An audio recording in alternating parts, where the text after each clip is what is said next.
Hello students, how are you? Hope you all are doing well.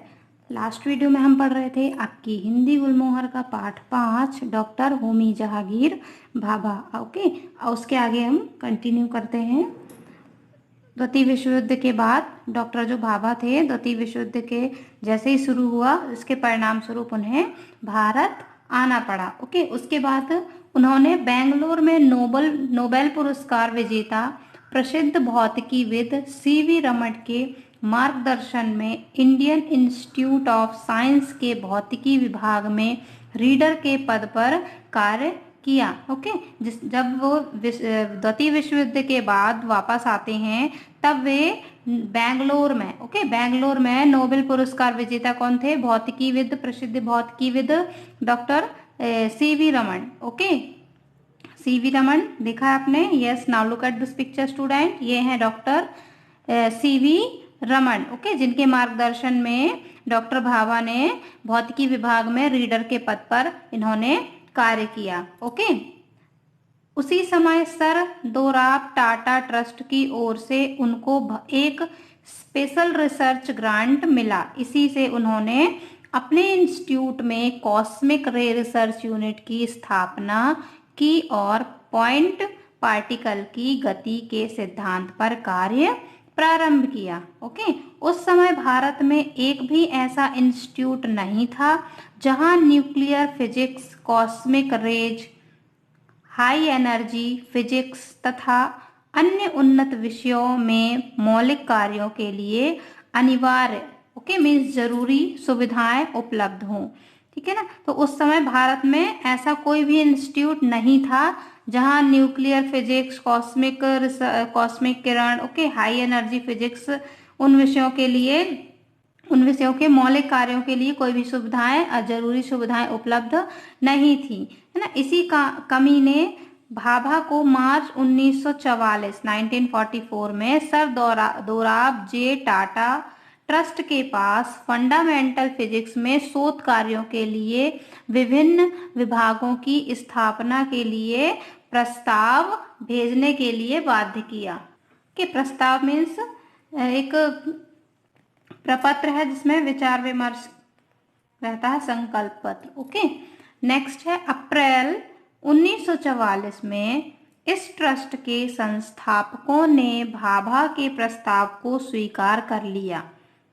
ठीक है, उन्होंने मार्च में भेजा था अपना प्रस्ताव और अप्रैल में उसे स्वीकार कर लिया गया। ठीक है, उन्हें ऐसा इंस्टीट्यूट स्थापित करने में आर्थिक मदद दी। उसके बाद प्रस्ताव स्वीकार करने के बाद उन्हें उस कार्य को, इंस्टीट्यूट को स्थापित करने के लिए आर्थिक मदद भी दी गई।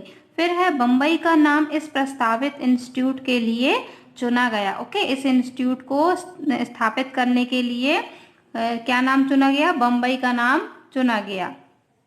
उस काम में बम्बई सरकार ने भी संयुक्त संस्थापक की भूमिका निभाई। संस्थापक मीन्स क्या होता है? संस्था को जिसने स्थापित किया हो, और भूमिका मीन्स किसी कार्य को किया गया हो जिसमें, है ना, जिसमें उसकी अहम भूमिका हो। फिर है सन 1945 में Tata institute of fundamental research नाम से इस इंस्टीट्यूट की स्थापना हुई तथा 1948 में परमाणु ऊर्जा आयोग का गठन किया गया। ठीक है ना? 1944 में उस प्रस्ताव को भेजा गया डॉक्टर भाभा के द्वारा सर दोराब जे टाटा के पास, है ना, शोध कार्यों के लिए उसकी स्थापना के लिए प्रस्ताव भेजा गया। उसके बाद अप्रैल में उस प्रस्ताव को स्वीकार कर लिया गया। उसके बाद 1945 में उस इंस्टीट्यूट की स्थापना हुई। किस नाम से? Tata institute of fundamental research के नाम से उस इंस्टीट्यूट की स्थापना हुई। उसके बाद 1945 के बाद 1948 ईस्वी में परमाणु ऊर्जा आयोग का गठन किया गया जिसके प्रथम अध्यक्ष भाभा बनाए गए। ठीक है ना? परमाणु ऊर्जा आयोग का गठन किया गया जिसके अध्यक्ष भी डॉक्टर होमी जहांगीर भाभा को बनाया गया। ठीक है, आगे चलकर भाभा को लगा कि लंबे समय तक परमाणु ऊर्जा के कार्यक्रम के लिए तकनीकी विकसित करना इस इंस्टीट्यूट के द्वारा संभव नहीं है। Okay, now look at this picture. ये पिक्चर आपको दिखाई दे रही है ना, तो यही है, क्या है, परमाणु ऊर्जा आयोग का जो गठन किया गया था। ठीक है, डॉक्टर भाभा के द्वारा किया गया था और इसके अध्यक्ष भी डॉक्टर भाभा ही बनाए गए थे।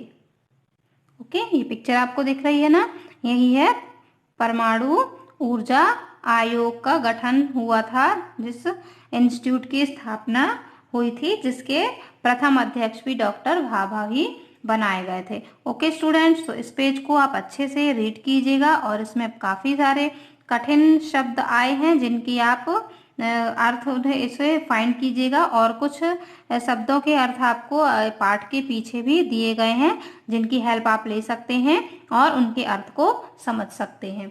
Okay students, bye bye, have a good day.